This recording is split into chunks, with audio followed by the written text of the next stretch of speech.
Bismillahirrahmanirrahim. Bismillahirrahmanirrahim. Assalamualaikum warahmatullahi wabarakatuh.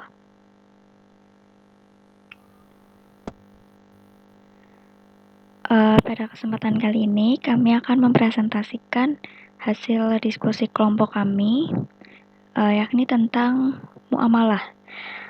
Namun sebelum itu, perkenankan saya memperkenalkan rekan satu kelompok saya. Yang pertama ada Respati Nengtyas Amadea dengan NIM 83, lalu ada Sekar Arum Pamularsi dengan NIM 84, lalu yang ada Gilang Adiwaskito dengan NIM 85, lalu saya Nur Anuha Muniroh dengan NIM 86, dan yang terakhir ada Viantika Gadisa Putri dengan NIM 87. Next. Fikih muamalah. Secara etimologi, fikih sendiri itu berasal dari kata faqiha yang berarti faham, dan muamalah berasal dari kata amila yang berarti berbuat atau bertindak. Jadi, fikih muamalah itu pemahaman tentang kegiatan atau transaksi yang berdasarkan hukum-hukum syariat mengenai perilaku manusia dalam kehidupannya yang diperoleh berdasarkan dalil-dalil Islam secara rinci. Muamalah sendiri menurut syariat Islam itu suatu kegiatan yang mengatur hal-hal yang berhubungan dengan kegiatan sesama umat manusia. Sedangkan secara bahasa memiliki makna yang sama dengan kata al-mufa'alah, yaitu saling berbuat, yang berarti hubungan kepentingan antara seseorang dengan orang lain atau antara individu yang satu dengan individu yang lainnya.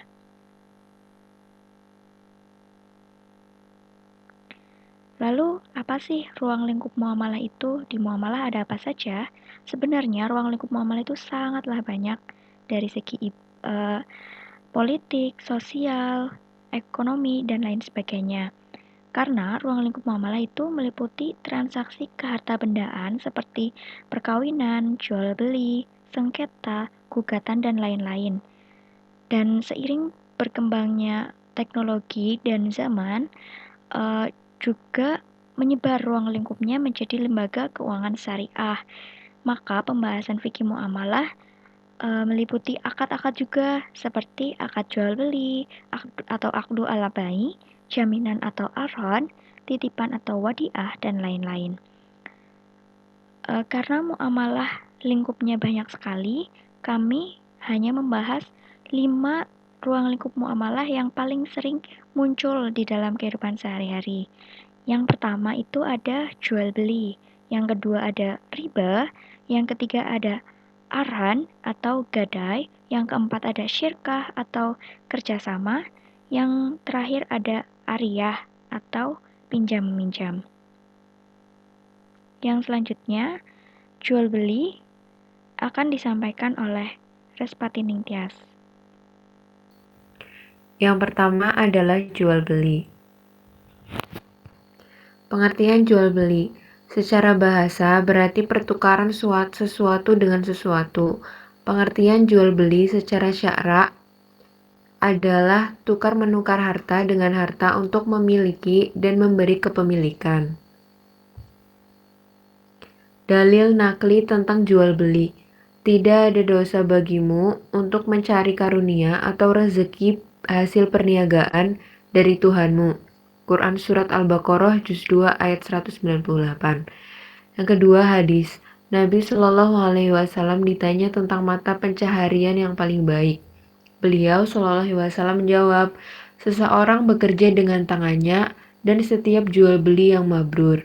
Hadis riwayat Bazar disahihkan oleh Hakim dari Rifa'ah Ibnu Rafi. Yang ketiga adalah ijma. Para ulama telah sepakat bahwa hukum jual beli itu mubah atau diperbolehkan, dengan alasan bahwa manusia tidak akan mampu mencukupi kebutuhan dirinya tanpa bantuan orang lain.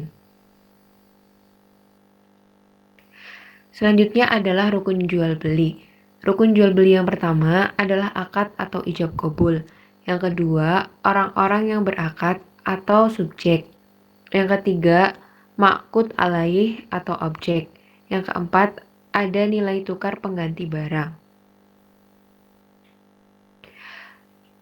Yang selanjutnya adalah syarat jual beli. Syarat jual beli ada 3, yaitu yang pertama ada akad atau ijab kabul, yang kedua ada orang yang berakad atau yang disebut dengan akid, yang ketiga ma'qud alai atau yang disebut dengan objek.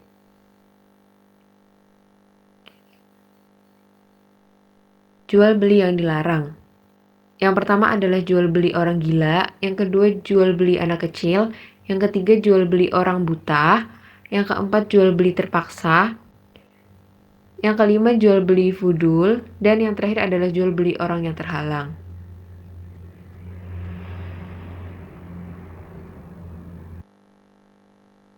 Yang kedua adalah riba. Riba merupakan suatu kegiatan pengambilan nilai tambahan yang memberatkan dari sebuah akad perekonomian seperti jual beli maupun utang piutang. Riba juga merujuk pada kelebihan dari jumlah uang pokok yang dipinjamkan oleh penerima pinjaman ke orang yang meminjam. Dalam pengertian bahasa, riba memiliki arti tambahan. Macam-macam riba. Macam-macam riba yang pertama ada riba fadl, yaitu tukar-menukar dua barang yang sama jenisnya dengan kualitas yang berbeda yang disyaratkan oleh orang yang menukarkannya. Contohnya tukar-menukar emas dengan emas, perak dengan perak, beras dengan beras, dan lain sebagainya. Yang kedua adalah ribayat, yaitu berpisah dari tempat sebelum ditimbang dan diterima.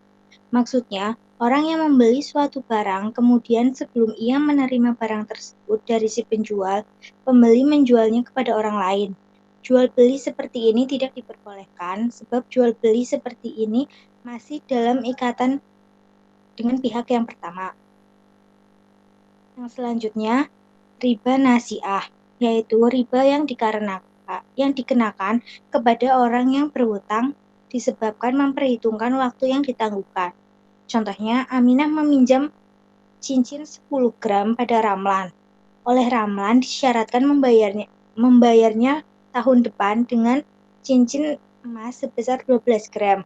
Dan apabila terlambat 1 tahun, maka tambah 2 gram lagi yang menjadi 14 gram dan seterusnya. Ketentuan ini melambatkan pembayaran 1 tahun.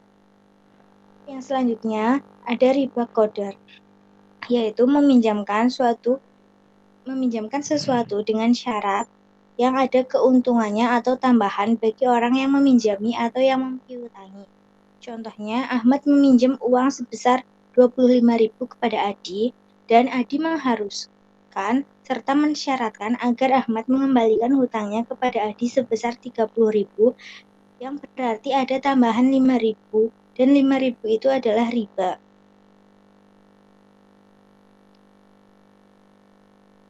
Dalil yang membahas tentang riba, yaitu pada surat Quran Ali Imran ayat 30. Hai orang-orang yang beriman, janganlah kamu memakan riba dengan berlipat ganda, dan bertakwalah kamu kepada Allah supaya kamu mendapat keberuntungan. Yang ketiga ada arahan atau gadai. Secara syar'i, arahan atau gadai adalah harta yang dijadikan jaminan utang atau pinjaman agar bisa dibayar dengan harganya oleh pihak yang wajib membayarnya jika dia gagal atau berhalangan melunasinya. Syekh Muhammad bin Shalih Al-Utsaimin rahimahullah menjelaskan, gadai ialah harta benda yang dijadikan sebagai jaminan atau agunan utang agar dapat dilunasi semuanya atau sebagiannya dengan harganya atau dengan sebagian dari nilai barang gadainya itu. Kemudian ada dalil nakli tentang gadai. Pada Quran surat Al-Baqarah ayat 283 yang artinya jika kamu dalam perjalanan dan bermuamalah tidak secara tunai sedang kamu tidak memperoleh seorang penulis, maka hendaklah ada barang tanggungan yang dipegang oleh yang berpiutang. Kemudian ada rukun gadai. Yang pertama syihat atau ijab dan qabul. Yang kedua ada al-aqidan, yaitu dua orang yang melakukan akad. Yang ketiga ada al-maqud alaih, yaitu barang yang digadaikan atau diagunkan dan utang. Kemudian syarat barang gadai. Yang pertama, berupa barang berharga yang dapat menutupi hutangnya, baik barang atau nilainya ketika tidak mampu melunasinya. Yang kedua, milik orang yang menggadaikannya atau yang diizinkan baginya untuk menjadikannya sebagai jaminan gadai. Yang ketiga, diketahui ukuran, jenis, dan sifatnya, karena al-rahn adalah transaksi atau harta sehingga disyaratkan hal ini.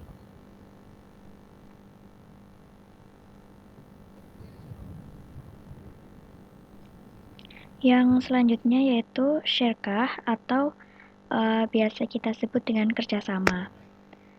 Secara bahasa sendiri, syirkah itu artinya percampuran. Maksudnya yaitu percampuran salah satu dari dua harta dengan harta lainnya, tanpa dibedakan antara keduanya. Sedangkan menurut istilah, syirkah yaitu kerjasama antara dua pihak atau lebih untuk suatu usaha tertentu, di mana masing-masing pihak memberi kontribusi, dana, atau jasa dengan kesepakatan bahwa keuntungan maupun risiko yang diterima nanti akan ditanggung bersama sesuai dengan kesepakatan yang sudah ditentukan oleh kedua belah pihak. Dalil yang membahas tentang syirkah yaitu Quran Surah An-Nisa ayat 12 yang artinya mereka bersekutu dalam yang sepertiga. Next. Lalu apa saja sih pembagian atau macam-macam syirkah? Jadi syirkah terbagi atas dua macam. Yang pertama itu syirkah hak milik atau syirkah amlak. Maksudnya yaitu kerjasama antara dua orang atau lebih dalam kepemilikan salah satu barang dengan salah satu sebab kepemilikannya seperti jual beli, hibah, atau warisan. Sedangkan syirkah kontrak atau syirkatul uqud yaitu kerjasama antara dua orang atau lebih yang bersekutu dalam hal modal atau keuntungan. Syirkah uqud sendiri dibagi menjadi beberapa jenis. Yang pertama yaitu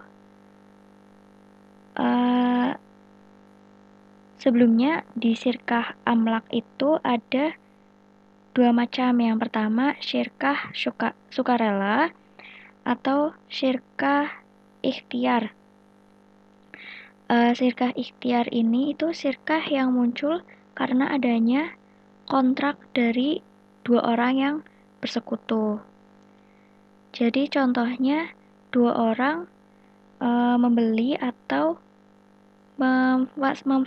mewasiatkan sesuatu dan keduanya itu sama-sama sepakat dengan kesepakatan yang sudah ditentukan dan keduanya memiliki hak untuk mengelola barang tersebut. Next. Yang selanjutnya itu yang kedua ada syirkah paksaan atau ijbar. Maksudnya yaitu kerjasama yang ditetapkan oleh dua orang atau lebih yang bukan didasarkan atas perbuatan keduanya. Seperti dua orang mewariskan sesuatu, maka yang diberi waris menjadi sekutu mereka. Maksudnya yaitu ada nih dua orang, ini itu mewariskan hartanya kepada ahli warisnya. Nah, dua orang ini setelah memberikan harta warisnya, maka tidak boleh mengelola harta warisan itu tanpa izin dari ahli warisnya, karena sudah menjadi wewenang ahli warisnya itu. Next. Lalu setelah ada syirkah amlak, ada syirkah uqud. Syirkah uqud itu seperti tadi, yaitu kerjasama yang bersifat ikhtiariyah, yaitu pilihan sendiri berdasarkan modal dan keuntungan. Menurut beberapa ulama, itu dibagi menjadi 5. Yang pertama ada kerjasama inan, syirkah inan, yaitu kerjasama antara dua pihak atau lebih yang masing-masing memberi kontribusi jasa maupun modal. Yang kedua ada syirkah abdan, yaitu bentuk kerjasama bisnis antara dua pihak atau lebih yang masing-masing hanya memberikan jasa saja tanpa ada modal. Yang ketiga ada syirkah wujuh, adalah kerjasama yang dilakukan oleh dua orang atau lebih karena didasarkan pada kedudukan, ketokohan, reputasi, atau keahlian seseorang dalam berbisnis. Dan yang terakhir ada syirkah mudharabah. Mudharabah itu kontrak dalam kerjasama bisnis antara kapital pada satu sisi dan usaha personal atau pekerja pada sisi lain. Jadi berdasarkan keuntungan kesepakatan dua belah pihak. Yang selanjutnya akan disampaikan oleh Viantika. Yang selanjutnya Ariyah. Pengertian dari Ariyah itu sendiri adalah sesuatu yang diberikan kepada orang lain sehingga orang tersebut dapat memanfaatkannya hingga waktu tertentu kemudian dikembalikan kepada pemiliknya. Misalnya si A meminjam pulpen kepada si B. Selanjutnya dalil tentang Ariyah. Dalil tentang Ariyah yang berbunyi tolong menolonglah kamu dalam kebaikan dan takwa yang terkandung dalam Quran surat Al-Maidah ayat 2. Adapun rukun Ariyah, secara umum jumhur ulama fikih menyatakan bahwa rukun Ariyah ada 4, yaitu 1 mu'ir atau peminjam, 2 musta'ir atau yang meminjam, 3 mu'ir atau barang yang dipinjamkan, dan yang terakhir sikhat atau sesuatu yang menunjukkan kebolehan untuk mengambil manfaat baik dengan ucapan maupun perbuatan. Ada 6 manfaat muamalah dalam kehidupan sehari-hari. Yang pertama, meningkatkan hubungan antar sesama manusia. Yang kedua, menciptakan kemaslahatan umat. Yang ketiga, memberi kesejahteraan dan keadilan kepada siapapun yang terlibat. Yang keempat, menegakkan keadilan dalam masyarakat Islam. Yang kelima, berlangsungnya kehidupan manusia yang berakhlak baik dan bermartabat. Yang keenam, meningkatkan keimanan dan ketakwaan.